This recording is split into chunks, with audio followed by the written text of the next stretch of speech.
What? Said that he began to walk away, what he's saying basically, and he was continuing to walk about 100 yards, but another officer. Right. What was he doing wrong? Let's pause for a second. Did y'all catch that he was outside the vehicle and somehow ended up in a confrontation over a stolen car stop? But here's the kicker, he never even got inside the car. So the big question is, can you be detained just for standing near a stolen car? Legally, yes, if there's reasonable suspicion you're connected. But morally, that's where opinions split. What do you think? Detained first? Ask. I'll check it out, Coach. He was outside the vehicle. Nonetheless, he was in the vehicle. Just said he was outside the vehicle. Was he standing while black? Did you do the, we need, yeah, in a line. What's his name?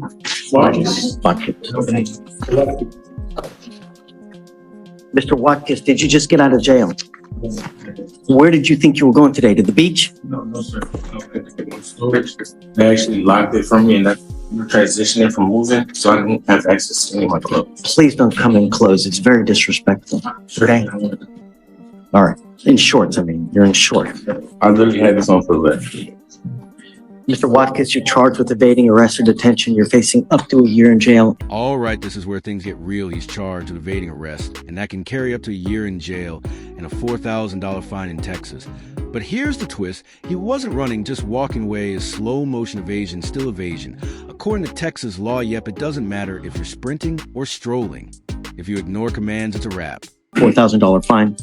We're going to do probable cause. You have the right to remain silent. Anything you say can or will be used against you. You have the right to have an attorney present during questions and any interviews. If you cannot afford a lawyer will be appointed to represent yourself. Okay. But this officer was the check by unit in uniform for a stolen vehicle call and arrived first at the scene. Bless you. Suspect approached the vehicle to verify the license plate while the defendant Watkins was outside the vehicle. Witness officer confirmed the vehicle and told the defendant Watkins to turn around and put his hands behind his back. Witness officer stated that the defendant Watkins started to walk away from the vehicle, ignoring all his commands. Witness officer stated that he tried to grab the defendant Watkins by the arm and the suspect pulled away and kept walking. Witness officer stated he again told the defendant Watkins to stop walking away, but he refused to stop. Witness officer stated that the suspect walked an estimate of approximately 100 yards and stopped because he saw. Now here comes a cop tag team one officer. Couldn't stop him. So cue the second unit rolling in classic example of how police use force multiplier tactics when suspects don't comply. But the bigger issue this case reeks of unclear instructions and questionable escalation.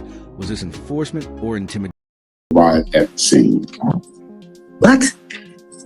Said that he began to walk away, what he's saying basically, and he was continuing to walk about 100 yards, but another officer. Right. What was he doing wrong?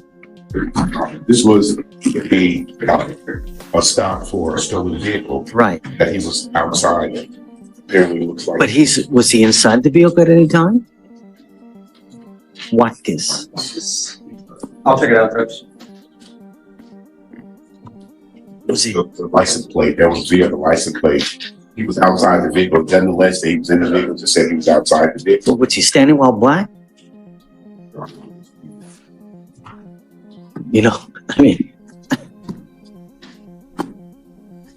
This.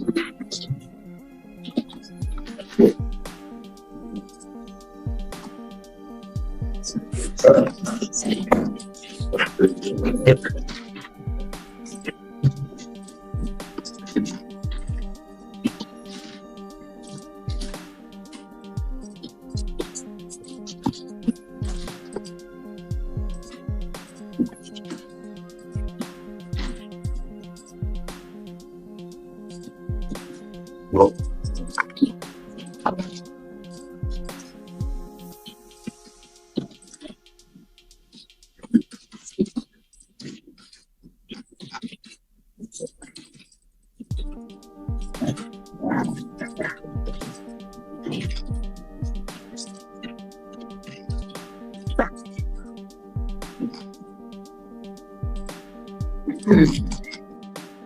Just the officer doesn't know how far away this individual was from the vehicle, life, dice, person of interest. But Forget it. When you hang with dogs, you get fleas. All that line from a judge is harsh. But revealing it's not just about the law, it's about the company you keep. That's a judge making a life lesson out of a legal decision. Do you think that crosses a line, or is it fair warning from the bench? I'll find no probable cause in your case. Be careful. You know, when you get into a pissing match with an officer, who's going to win? Right? Not only that, when you hang with dogs, you get fleas. So be careful who you hang out with. All right, just go ahead and take your seat for me. We'll be back with you here momentarily, sir. Good morning, Mr. Kimball. How you doing? Pretty good. So I've never met you before. I don't know who you are. All I know is that your lawyer is asking me to, I'm assuming, set him a bond, right? You know, you're wanted from somewhere. I don't know for what. I don't know why. I don't know if I'm going to set you bond. I got to get to know you in the short time that I have you here to see, are you a danger to my community? If we give you a bond, are you going to go back? I have no idea. So let's get to know. Amy? Judge, so he's wanted from Guadalupe County, New Mexico, for aggravated battery against a household member with a deadly weapon. As the court knows, he's also being held in the 351st for credit and debit card abuse. No, I had no idea. Say it. And I believe they also just filed a motion to revoke his probation on the fraud use. He's on probation too. Yes, and they're motioning to revoke as well. He also has 2 bond forfeitures that I'm seeing, and then he has quite a bit of history with burglaries. And My gosh. Whoa. Whoa, did anyone else just get whiplash from that rap sheet? We're talking multiple county states and years worth of offenses from drug charges to fraud, evading, even weapon possession. This isn't just a case, it's a criminal timeline. It's like every time a man gets out a new case, shows up how much of that is the system dragging him in and how much is him dragging trouble with. So since 2007, possession of marijuana, possession of a controlled substance, evading arrest, possession of a controlled substance, felon in possession of a weapon, attempted evading arrest or detention, tampering or fabricating evidence, evading arrest and previous conviction, burglary of a building, possession of a controlled substance, burglary of motor vehicle, evading arrest, credit card abuse, burglary of a motor vehicle, evading credit card abuse, possession with intent to deliver, and 1, 2, 3, 4 more burglary of a motor vehicle, failure to ID, possession of a dangerous drug. You're on probation for a fraud. You pick up a new credit card abuse, and you want me to set you a bond? Can I please tell you something? If you don't mind me speaking. Don't talk about the case. I'm not talking about no case. Okay. I was in here, been held on the case for defending violence in New Mexico, right? And they just got called ATW twice. They did not release me. I was not released. They sent me back to my cell, and since they didn't release me, they ended up putting a credit card abuse on me. Now, I don't know, where that falls in or whatever, they just put it on me. So if I can give you a brief synopsis of the timeline, Judge. Sure. So January 15th, he waived extradition for his New Mexico case, which is why we have a fugitive. He also had a Dallas County hold at the same time, which means the Dallas... Here's another not True, but Dallas County had 10 days to pick him up. So they did not pick him up in those 10 days. So let's say January... I know that. I get it. Let's just say, okay, so they didn't release the hold. They should have released the hold 25th. They didn't. What they did is instead, 3 days later... Talking the Dallas County hold. Dallas County hold. Okay. So what should have happened is that on the 25th, they released the Dallas County hold, which at that moment, there was no locals or anything pending, and they should have started the timeline for New Mexico to come pick him up. But instead, Dallas did not release the hold until I believe the 29th, because conveniently, on the 28th, the DA's office filed 2B charges on a credit card abuse from a case that they had since November. So December. I see here, December 22nd, 2024. I'm sorry, from December, you're right. So it just seemed like the timeline expired. And I believe Mr. Kimball's just really upset because if it should have worked like it should have worked, then, why didn't they release the hold in time? Why didn't the DA's office file it? It just seems like they're sort of dragging it along. I understand that he does not have a bond on his felony cases, and they did file the MRP. He has an attorney there who is going to be requesting to set a bond there.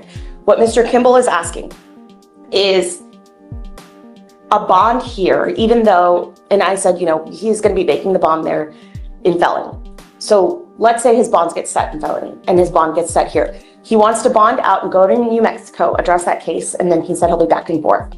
He's already got the MRP and the felony credit abuse case here, but he wants to be able to fight them in the free world, and he is willing to go to New Mexico, turn himself in. I've been in contact with his mother, and I guess just because of that lapse in timeline, it's kind of like why we're here, because, you know, in part, Yes, ma'am. if you have anything else to add, I think he just feels kind of screwed by the system on this. Is there anything else, Mr. Kimball, that I missed? Nah, did she send the video to your phone? Oh, all right. In 2023 alone, Mr. Kimball, you have 1, 2, 3, 4, 5, 6.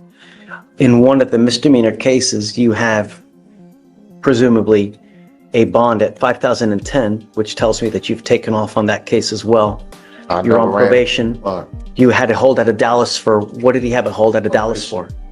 Violation. Out of Dallas. You're hopscotching with the states with the criminality, No, man. I got can't. them. Look, I had all the cases together, and they gave me probation in Houston and Dallas.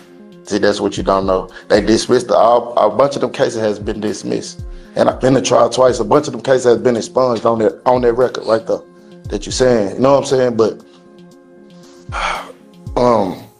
they gave me probation in Dallas and Houston. Dallas supposed to transfer my probation to Houston. They did not transfer my probation to Houston. That's how I get a violation in Dallas. I never violated by kissing any new case. The only time I caught a case is when for the New Mexico, say something happened in a family violence 2024. I never even been to New Mexico. The girl wrote a statement on me saying that I violated whatever. I understand. I know I don't supposed to tell you nothing, but I got videos. She's saying everything that she said is a lie. I don't even supposed to be having the case for I wouldn't even supposed to come to jail for that case. She has the videos in her phone. She can show you. She's showing her ID, everything, making a whole statement saying that everything that she said to me in New Mexico is a lie, bro. I'm just dry getting hold for this case. We really, I understand it. it doesn't matter. Yes, sir. I understand it. It seems to me, Yes, sir. you get out, you pick up a new case. You were out, you just picked up a new credit card abuse 2 weeks ago. December 22nd, I mean, maybe 3 weeks ago, you just picked up another case. You're on probation in Houston, you're on probation in Dallas, Sir. you got an open case in New Mexico. Yes, sir. I can't possibly give you a bond, Mr. Kimball. You know, I think that I need to protect my community. And if I give you a bond, I'm scared that something else is going to happen. I don't want you to pick up a 6th or 7th case, you know? I ain't pick up a case. I came to jail for a case a year ago for New Mexico. I was already Just on probation. Picked up. No, they just put Credit a card. case on me while I was in custody.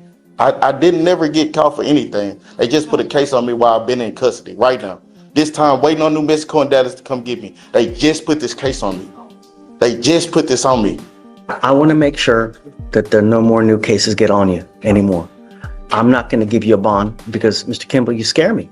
You know, you do. I never had an aggravated case. I never had an aggravated case in my life. You see my record. I never had an aggravated case. I don't see, the only thing I see I'm is saying Harris. everything you're saying. I never had an aggravated case out of Harris County, Dallas, anywhere in Texas, ever.